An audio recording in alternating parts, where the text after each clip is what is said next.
Bonjour à tous, j'espère que vous êtes en forme. J'avais envie de vous faire une vidéo aujourd'hui parce que je suis souvent appelée à travailler avec mes patients sur la mission de vie. Beaucoup de personnes se posent des questions sur ce que elles sont venues faire ici, quel est le sens de leur vie, quelle est leur mission de vie, leur mission d'âme. Alors je pense que je ferai plusieurs vidéos là-dessus parce que c'est pas un sujet qui peut se réduire à une dizaine de minutes. Mais pour introduire ce sujet, j'avais envie de vous partager quelques réflexions. Et notamment des réflexions qui ont été issues d'un livre que j'ai lu récemment. Donc je vais vous lire un extrait. Alors c'est une auteure qui s'appelle, enfin on dit autrice maintenant, donc une autrice ou une auteure qui s'appelle Maud Ankawa. Je pense que la plupart d'entre vous la connaissent. Elle a écrit un premier best-seller qui s'appelle Kilomètre Zéro.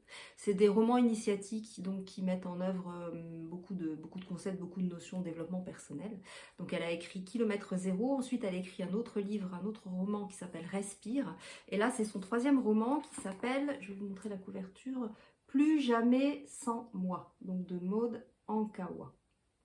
Et donc j'avais envie de vous lire un extrait de ce livre, et puis que je puisse vous en parler derrière, sachant qu'évidemment je ferai d'autres vidéos sur le sujet parce que c'est quand même quelque chose d'important, la mission de vie, la mission d'âme, le sens de votre vie, etc. Alors, je vais vous lire le passage que j'avais prévu de vous lire, page 260. Bon, je vous synthétise, je vous raconte pas l'histoire, sinon, sinon vous aurez plus envie de lire le livre. En tout cas, il y aura une partie qui sera dévoilée. Donc je vais vous lire une partie. Alors, donc c'est une jeune femme qui veut absolument rentrer dans un très grand cabinet d'avocats qui l'attire. Et un homme lui demande, mais pourquoi crois-tu être attirée par ce cabinet? Et elle répond, parce que j'ai été confrontée à l'injustice enfant, j'ai souffert d'un manque de liberté, je rêvais de sens. J'admire d'ailleurs les personnes qui trouvent du sens dans leur travail. À travers ce métier d'avocat, je souhaite rendre justice, redonner confiance en chacun. Je rêve que nous puissions tous vivre libres d'être ce que nous sommes. Et l'homme lui demande, parfait. Prenons l'exemple de la liberté. Pour pouvoir l'expérimenter, il est nécessaire qu'on la veuille éperdument. Mais veux-tu ardemment ce que tu as déjà? Donc la jeune femme réfléchit et constate, eh bien non, si je l'ai. En effet, et donc la conscience cosmique individualisée, c'est-à-dire ce grand tout qui s'est divisé en un petit être, va s'incarner dans une nouvelle expérience qui te prive de liberté pour mieux aller l'acquérir. C'est le sens de nos épreuves. Dès le début de notre vie, il est nécessaire d'expérimenter et parfois même de souffrir de cette privation de liberté pour aller la chercher, la savourer et œuvrer avec. Donc je vous passe la suite. La vie est bien faite et l'univers conspire parfaitement pour nous. Si nous n'avions pas d'obstacles, nous resterions dans une zone bien trop confortable et n'aurions pas envie d'en bouger. C'est donc pour ça que nous allons être bousculés, titillés dans notre blessure initiale, pour entrer en résonance avec elle, jusqu'à ce que cela devienne insupportable et que nous nous mettions en route vers ce qui a du sens. En d'autres mots, suite à nos souffrances d'enfance, vont naître des facultés, des motivations très fortes pour nous conduire à ce que nous sommes venus faire sur cette terre. Nos ressentis ainsi que nos ressentiments nous indiquent le travail de transmutation à accomplir.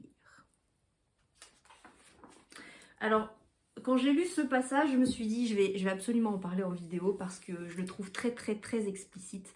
Et c'est ce que je renvoie et que j'observe et que je renvoie à mes patients tous les jours dans mon cabinet. En fait, la conclusion à laquelle je suis arrivée par mon expérience en tant que thérapeute, c'est que toutes nos blessures, toutes nos souffrances d'enfance sont là pour nous amener exactement là où nous devons être en termes de mission de vie. Nous traversons toute une première partie de vie qui est souffrance et il ne peut pas en être autrement parce que sans souffrance, il n'y a pas de prise de conscience de ce qui est cher à notre cœur et il n'y a pas de transmutation. Donc la souffrance nous amène à expérimenter l'exact inverse de ce que nous sommes venus incarner sur cette terre, ici et maintenant. Là, l'exemple qui est donné dans le livre, c'est une personne qui a donc une blessure d'injustice forte et qui va expérimenter dans toute son enfance, dans tout son parcours, des situations d'injustice, des privations de liberté, qui vont l'amener effectivement à se dire à un moment donné, stop, je transmute tout ça pour prendre ma place dans le monde et œuvrer pour faire la justice, pour que la justice soit faite et que les libertés individuelles soient défendues et rétablies.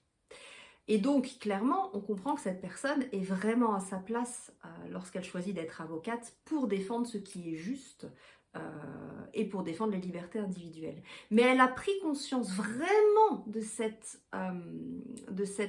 envie d'incarner la justice parce que, et la liberté individuelle, parce qu'elle en a été privée tout au long de son enfance. Elle aurait été libre et elle aurait vécu une vie très très juste tout de suite dans son enfance. Elle n'aurait jamais trouvé en elle la force, la volonté, la puissance et les ressources nécessaires pour se battre pour la justice. Donc vous voyez comment ça fonctionne en fait. Lorsque vous vous intéressez à qu'est-ce que je suis venue faire dans cette incarnation, eh bien regardez vos blessures de plus près, regardez toutes vos souffrances, tout votre chemin de vie jusqu'à aujourd'hui, parce que ça va vous indiquer l'inverse de ce que vous êtes venu incarner sur Terre. Je vais vous prendre mon cas personnel. Bon, je chemine depuis un certain nombre d'années dans ma vie spirituelle et j'ai fait énormément de travail sur moi, évidemment. Je dis évidemment parce que sinon j'aurais pas pu devenir psychothérapeute. Et j'ai appris il y a assez récemment, enfin il y a peu de temps, pardon, d'où venait mon âme et quelle était son essence originelle. Et en fait, son essence originelle, c'est l'amour, l'énergie d'amour, d'amour divin, d'amour inconditionnel. Donc je suis venue m'incarner ici et maintenant dans cette période en particulier en tant qu'âme pour vibrer la puissance de l'énergie d'amour en moi et autour de moi. Et mes guides m'ont confirmé que je guérissais par l'amour. Alors j'aurais pu le faire mais de 1000 manières différentes. J'aurais pu œuvrer vibrer l'amour en étant institutrice, en étant sage-femme, en étant infirmière, en étant peu importe le métier dans lequel j'aurais pu œuvrer. Ce qui est important, c'est que j'incarne cette vibration d'amour. Et pour l'incarner puissamment, j'ai dû, dans mon enfance, dans toute une première partie de vie, très souffrante, j'ai dû expérimenter l'exact inverse de la vibration d'amour.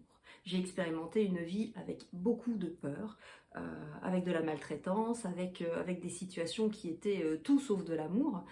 J'ai porté une blessure d'abandon extrêmement forte. L'abandon, c'est vraiment une blessure enfin, il y en a d'autres, mais celle-là en particulier, de même que le rejet, c'est une blessure de non-amour de soi.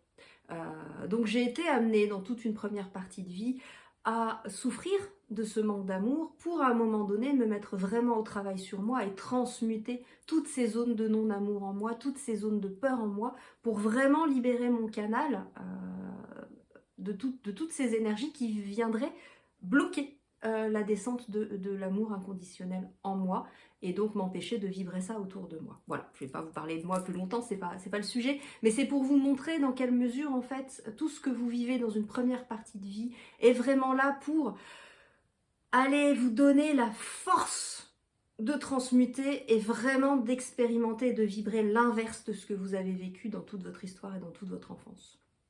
Donc ça vous donne un premier aperçu de ce que vous êtes venu réellement vibrer et incarner sur Terre. Alors je referai, c'est promis, d'autres vidéos sur la mission de vie, la mission d'âme.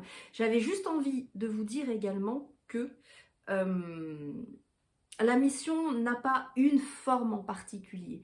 Pour moi, et j'en suis convaincue aujourd'hui, votre mission et la mission de chacun, c'est de venir vibrer l'essence originelle de qui nous sommes. C'est ça notre mission. Mais pour arriver à le faire, il faut se libérer de tout ce qui nous empêche d'être dans cette vibration originelle, à savoir nos blessures qu'on a besoin de transmuter, nos peurs, nos croyances limitantes et tout ce qui vient nous empêcher d'être nous.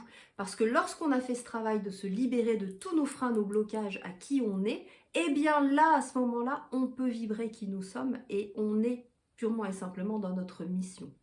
Après, je vous en reparlerai une prochaine fois. Notre mission, on la découvre parce que on est doté de dons, de capacités, de toutes les ressources nécessaires pour l'exercer. Et la meilleure boussole, c'est notre cœur, c'est ce qui nous met en joie, c'est ce qui nous fait vibrer. Tout ce qui nous met en joie, ça nous indique ce que nous sommes venus faire ici et maintenant dans cette incarnation. Voilà, je vais vous laisser intégrer déjà ces premiers messages. Je reviendrai bientôt avec une autre vidéo sur comment trouver son chemin et sa mission. Si vous avez des réflexions, si vous voulez partager des réactions par rapport à ce que je vous ai dit dans cette vidéo, eh bien je vous invite à m'écrire des commentaires sous la vidéo. Et puis si vous voulez faire ce travail de vous libérer de tout ce qui vous empêche d'être vous, eh bien je vous laisse les coordonnées de mon site internet et puis du site Médoucine sur lequel vous pourrez prendre rendez-vous, sachant que je consulte à la fois mon cabinet à Reims, mais également partout, puisque je propose des consultations en visio et par téléphone. Je vous souhaite une très belle journée et puis je vous dis à très vite.